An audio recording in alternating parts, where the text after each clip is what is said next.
Good morning mga swishy! Share ko lang sa inyo yung ganap namin last Sunday. Actually, hindi ko na maalala kung anong Sunday ito, basta matagal na Sunday na to. Maaga ako nagising kasi sabi ng asawa ko 10:30 aalis na daw kami. Yung restaurant kasi na pupuntahan namin, 11:30 talaga yung opening niya. Pero dahil competitive nga yung aking asawa, gusto niya lagi kaming nauuna sa pila. So habang tulog pa siya, sabi ko magkakape na ako para asikaso din ako ng maaga kasi kailangan ko pang maligo, kailangan ko pang mag-ayos, kailangan ko pang hanapin yung damit ko. Every weekend talaga, nagde-decide kaming magkita ni Mimi tsaka nung asawa niya sa Freezer. Yan kasi yung pinaka-favorite nilang restaurant kasi every Sunday lang talaga sila nagsiserve ng chicken wings. Si Mimi kasi sobrang favorite niya yung chicken wings. Kaya every Sunday, sabi niya, at least yon magkita daw kami once a week. Doon na lang daw sa freezer. Tapos yun, habang nagkakapi-kapi ako, na-forward na natin siya, nandun na tayo sa pagme-makeup. So, inaayos ko lang yung pilikmata ko. Sobrang konti lang guys nang nilalagay ko lagi sa mukha ko. Yung foundation lang, yung mascara lang. Hindi ako nagkikilay kasi hindi ako marunong. Tapos konting lipstick. Yun lang. Tapos ito, malapit na kami dun sa restaurant.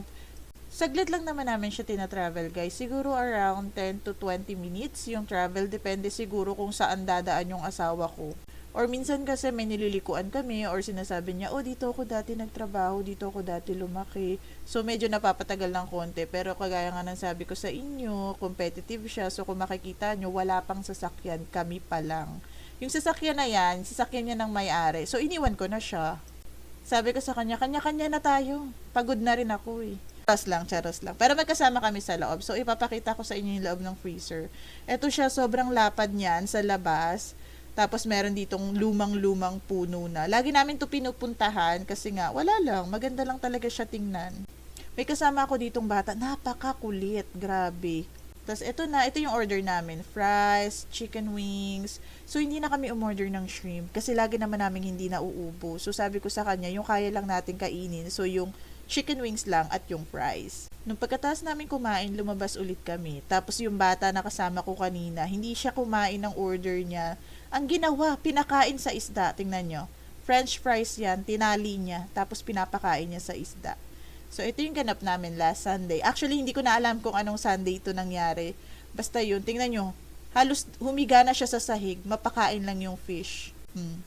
Tapos yun, after nito, umuwi na rin kami ng husband ko kasi pinagpaplanuhan kasi naming ayusin yung hagdanan sa likod ng bahay namin. Gusto ko kasi talaga siya maayos mga swishy kasi yun yung access ko para dun sa mini garden ko sa likod. Ayoko na kasing umikot kasi medyo malayo yung pintuan sa harap kaysa sa likod. So yun lang mga swishy. Thank you for watching!